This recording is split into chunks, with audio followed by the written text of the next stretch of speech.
Good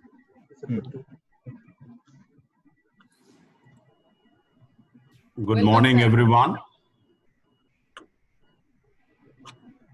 Respected Pro Vice Chancellor of KEET, Professor Sashmita Samanta ji, Professor Parida Saab, scholars, giants joining this webinar from different parts of the world.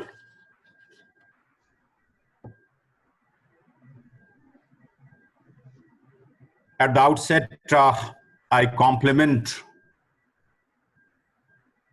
KEET and the brain behind this organization,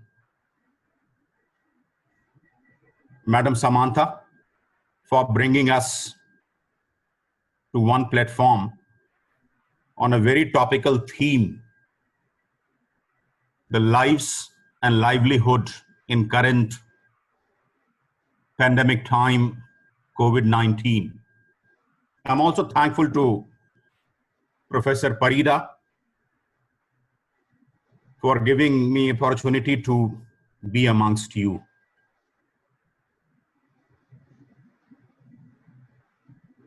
Usually the term coronation, crown, is taken in a very positive sense and matter of great celebration.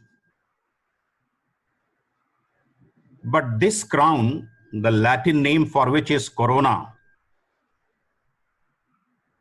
is creating a lot of worry, hazard, peril.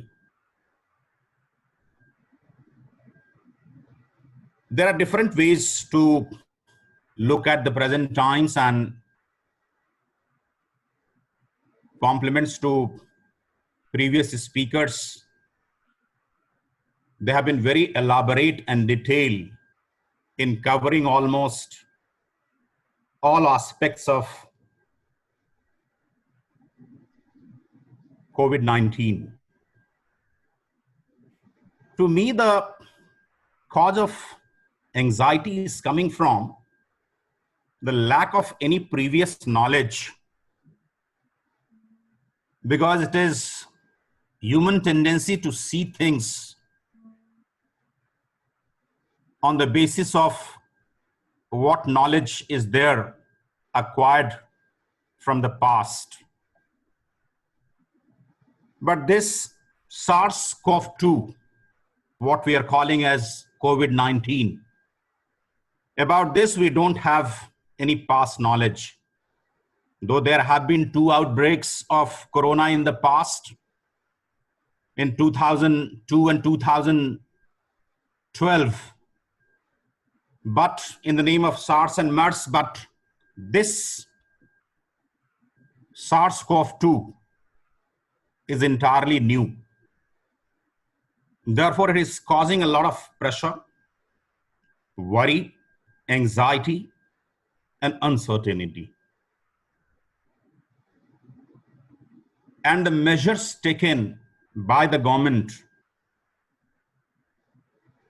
social distancing, social isolation, quarantine, lockdown, are making us to have life with many withouts. Withouts like traveling, withouts like partying, without like holidaying.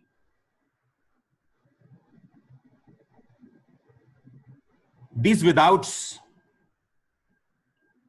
looking at the severity of the COVID, are inevitable. So to say the lockdown is inevitable.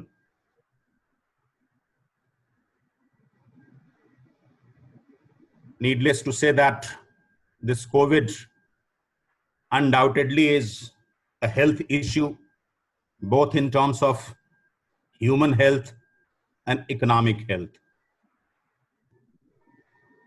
And it is making us to choose between rock and hard place. This lockdown, the withouts, it is creating more medical shock to economy. And what Paul Krugman says that we are going into economic equivalent of a medically induced coma. So to me, it is not the choice between the lives and the livelihood. It is a choice between the lives and lives. And the novel corona, which has crossed, transcended geographies, demographies, crossed the boundaries of economy, social, and in terms of its incidence, it is a great equalizer, treating rich and poor at par, treating developed and developing at par, and negating and refuting all what has been prophesied in the past. 3 months back, IMF chief Georgieva told that in this coming financial year, 160 countries will have positive growth. And a couple of days back, she has said that 170 countries, they are going to have negative growth.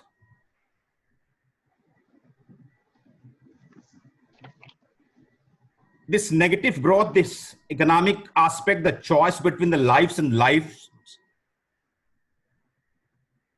this is making us to respond to the socio-economic impact of preventing the spread of COVID-19.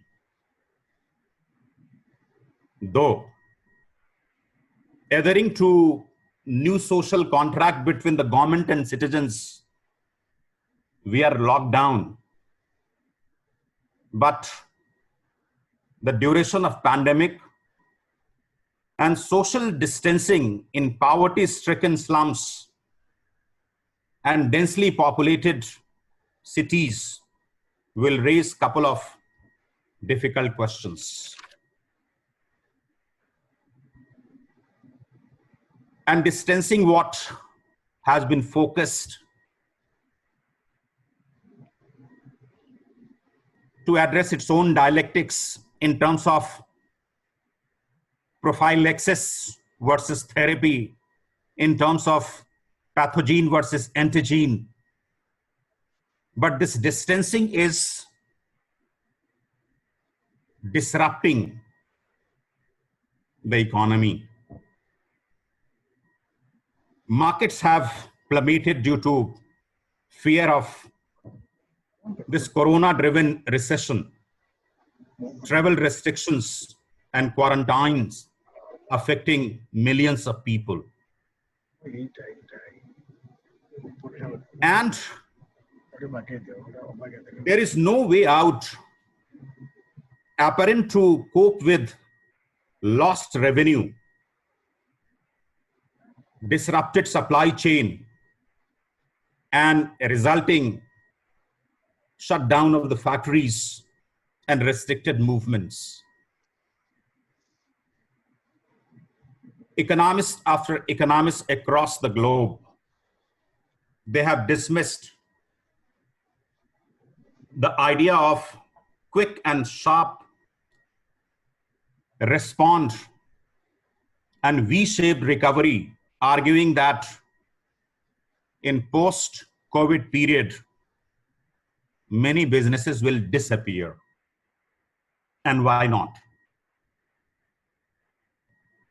The economic side, demand collapse, the liquidity and credit disappearance, shortage of critical components like skilled labor, supplies of food and medicines.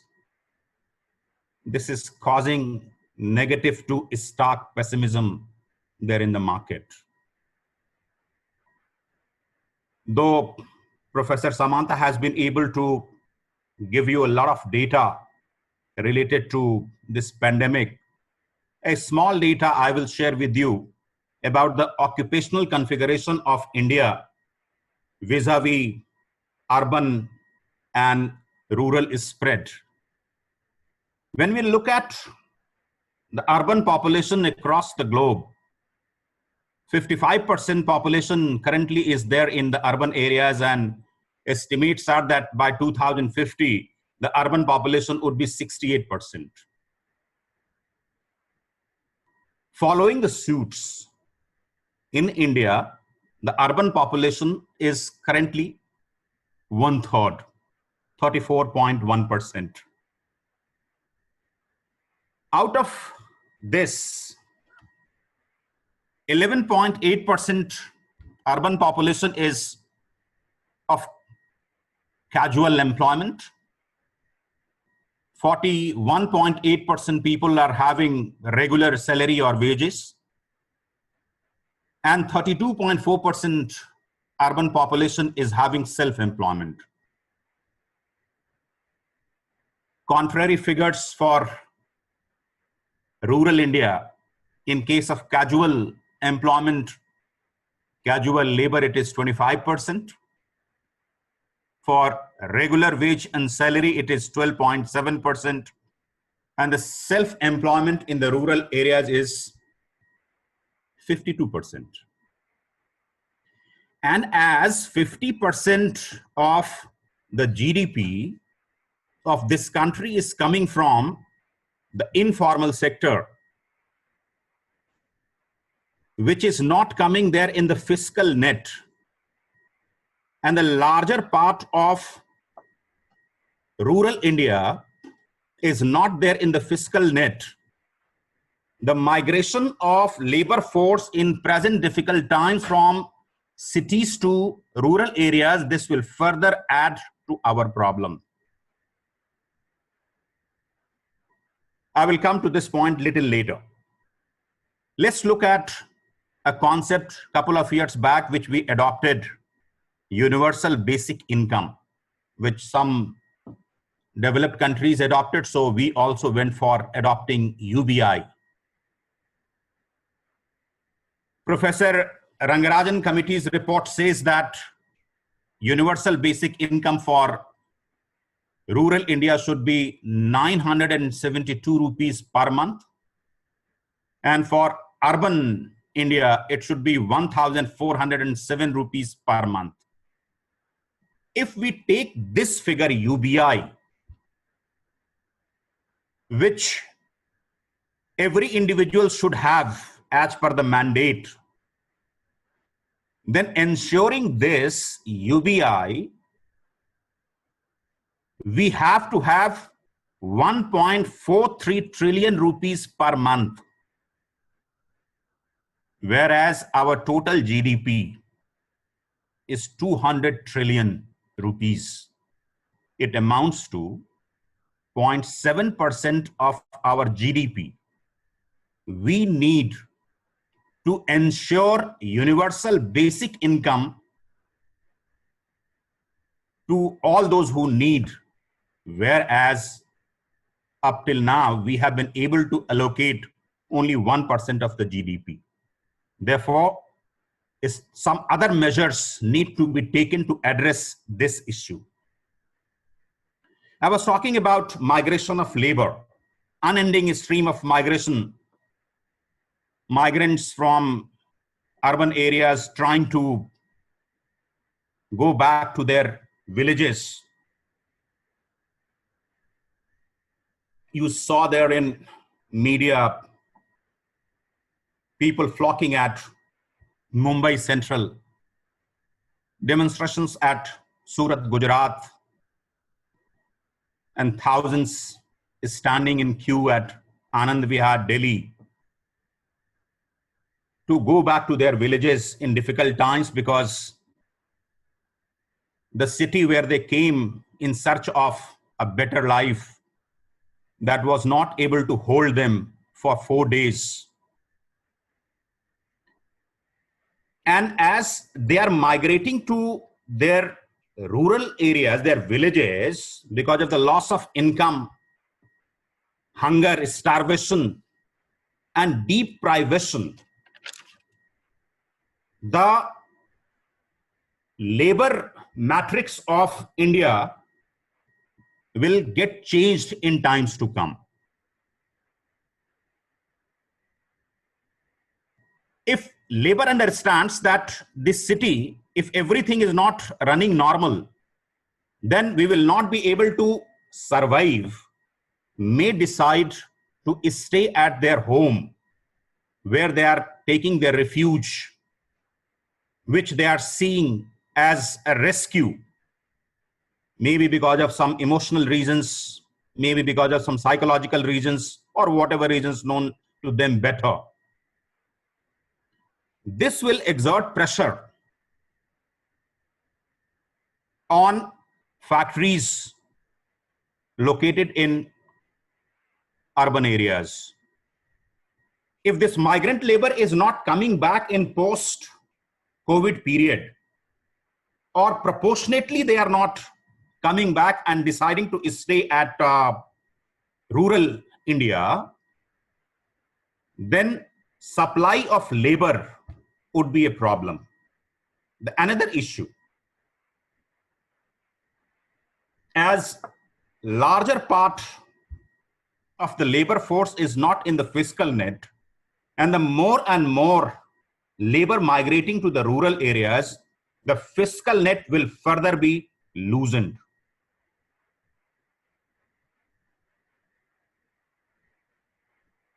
Example I'm giving of China.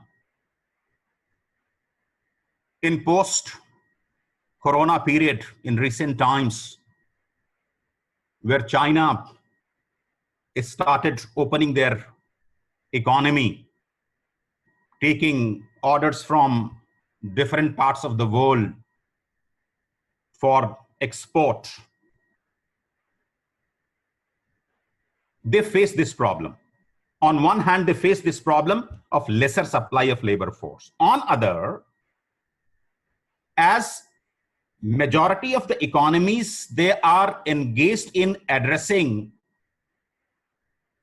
the spread of COVID. Therefore, they are not opening up their economic frontiers for cross-border trade, amounting to shutdown of the factories in China. So whatever the labor force went to the urban areas to get an employment there in the factories, that the factory owners, they said that they can't employ you because they don't have orders, making that mass, that labor class again to go back to rural China, their home, their village. That problem may occur in this country also, so there is need to deliberate upon this issue.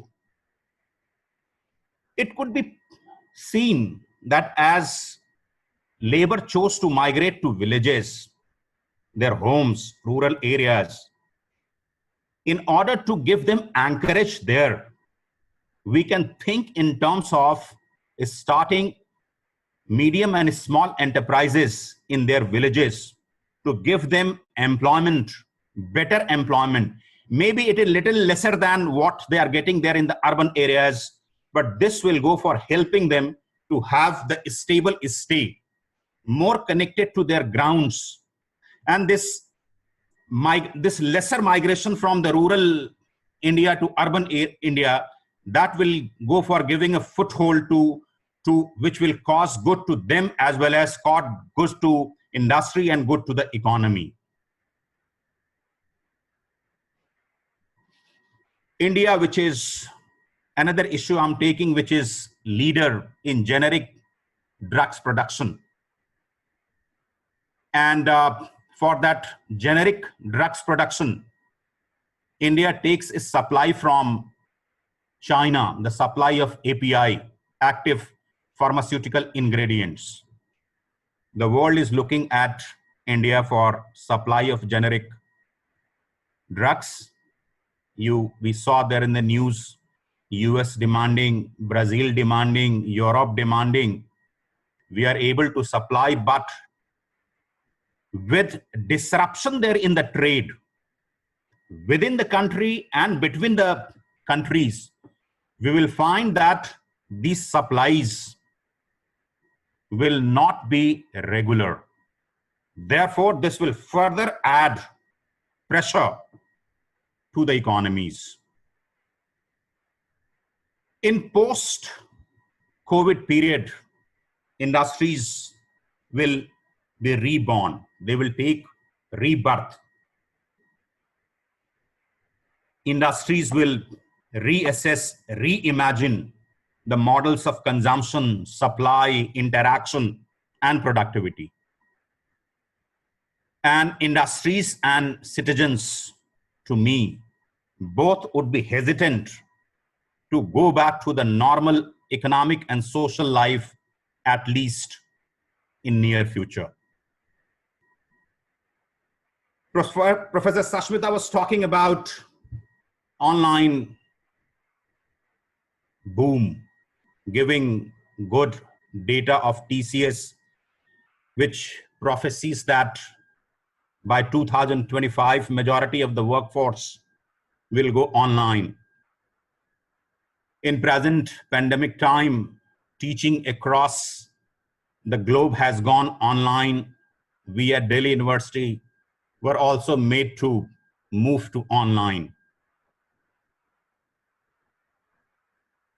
This conference, online conference, is a good example of that. But migrating to online, it creates two problems. I see two problems. One, that the present times when this education, the way we have been asked to migrate to online, there is a handicap because the whole schema of education is offline, place learning. Suddenly migrating it to online, whether it is education or industry, we are not having complete regimen and course for that. That needs to be built. Suppose it is built and online gets embedded there in our education system, there in the industrial system, then industries would be more automated. Teaching would be more automated.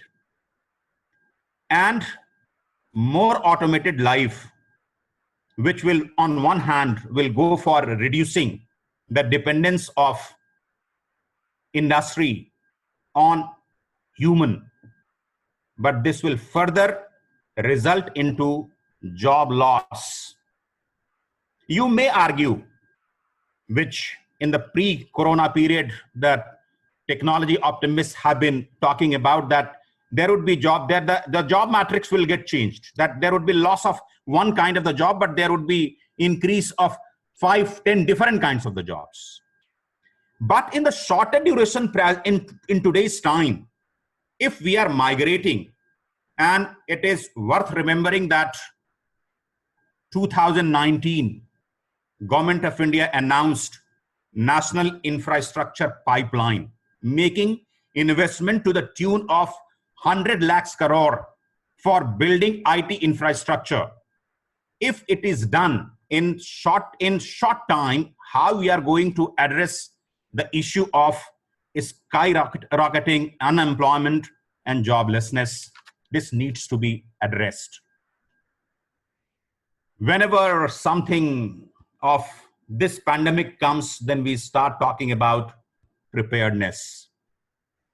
And in academic circles, the lockdowns across the globe is seen that this is the time bought by the governments after governments to have the right kind of the preparedness. I will talk about this preparedness now. Since 1940, this is what WHO says. Since 1940, WHO has been able to list 335 emerging infections, 60% of which is coming out of human-animal interface. But still, we have not been able to arrest the sale of wild animals and bush meat. Forget it. I will not go into that detail. Apart from 335 infections, between 2011 and 2018, WHO tracked 1,483 epidemics in 172 countries. But the rate of vaccine making, vaccine development, that is proportionately not commensurate. So therefore, the preparedness needs to be revisited. The Ebola, it first came in 1976. Zika first was identified in 1947. But still in the recent 10 years' time, these two viruses have gone for creating havoc. Relying on the technology, scientists for development of vaccines, they have brought a new technology, what they are calling as vaccine platform approach, where the multiplicity of the experiments are made possible to happen together. Is still the vaccines we have not been able to create the rate at which it should. Therefore, this needs to be addressed. About preparedness, there is another fact which needs to be shared with learned audience, that in 2005, WHO prepared international health regulation compatible with sustainable development goals in 2005. And they made this IHR mandatory to all WHO member countries. And some of the provisions were that head of the governments, they will go for leading this IHR. They will create national action plan for health security. They will create right financing and find out the donor institutions. On the basis of 2005 IHR, in 2015, at Sendai, Japan, the UN Office of Disaster Risk Reduction hosted a conference under the aegis of UNISDR, United Nations Institutional Strategy for Disaster Reduction, and gave a disaster management framework which is known as Sendai framework, with a time frame of 2030. So between 2015 to 2030, UNO said that you have to have a national, local disaster management plan to address any pandemic situation. And this would be needed for addressing the loss of the lives and the livelihood, and addressing economic, physical, social, cultural, and environmental health. In 2017, there was another meeting at Cancun where Government of India made a detailed presentation of adoption of the Sendai framework. And India became the match winner. got the pat on the back for the preparedness to counter any pandemic. Again, in March 2019, one of the UN representative, Ms. Mami Mizutori, came to India on the invitation of FICCI. And both of them entered into a MOU talking about adoption of 2005 IHR and 2015 Sendai framework, and giving assurance that a public-private partnership is created for addressing any unforeseen situation of any kind, including pandemic. Another interesting thing happened as we are talking about the preparedness across the globe. There is a Global Preparedness Monitoring Board, a joint venture of WHO and World Bank. It has 15 board members chosen from the different parts of the world. India is also having a board member, Professor Vijay Raghavan, the principal scientific advisor of government, is board member of Global Preparedness Monitoring Board. September 2019, this board gave a report. The report is known as A World at a Risk. And when you read the report, you go to page number 15. The report says that a respiratory pathogen pandemic is on cards. And it further forewarns that this will go for taking away lives of 5% population of the world. Despite this warning, across the globe, we could not show any preparedness to arrest this pandemic, to address the concerns. The preparedness, which is visualized in terms of knowledge, capacity, and organizational system, there is a need to revisit the preparedness, and there is a need to pay attention to such kind of the reports. This World at Risk report, this depends on the 8 important reports generated by different agencies of the world. Most important is Johns Hopkins University, which has gone for giving this input that this respiratory pandemic, very categorical, that will take 5% of the lives of the globe. And this COVID-19, this respiratory pandemic, this is not an end. The other hazards, the environmental hazards, climatic change, cyber security, international security, these also needs to be addressed. And as the globe has come together, the transcendence of the time and space has become possible. The travel across the globe has been made very easier and convenient.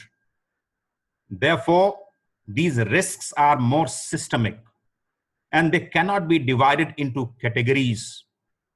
There is need for having the multi-stakeholders approach where the health authorities, disaster management agencies, early warning centers, disease surveillance centers need to work closely and build a right platform where information is not acting as an information contagion, rather it is getting converted into a wisdom which can be made as a basis for taking action.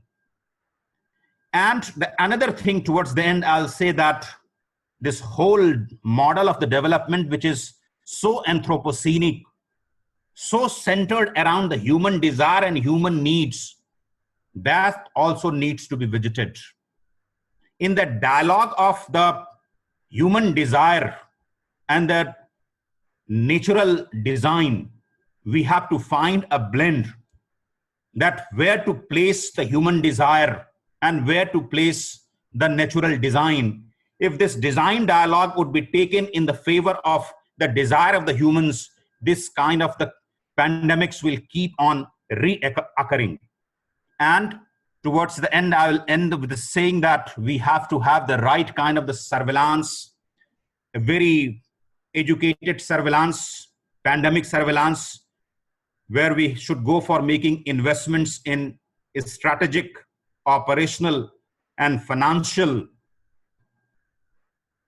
aspects, addressing these aspects so that we are able to fulfill our duties towards the society and economy and not letting humanity to go extinct. I wish conference all success, and thanks to organizers for giving this opportunity to share my vague ideas with you. Thank you so much.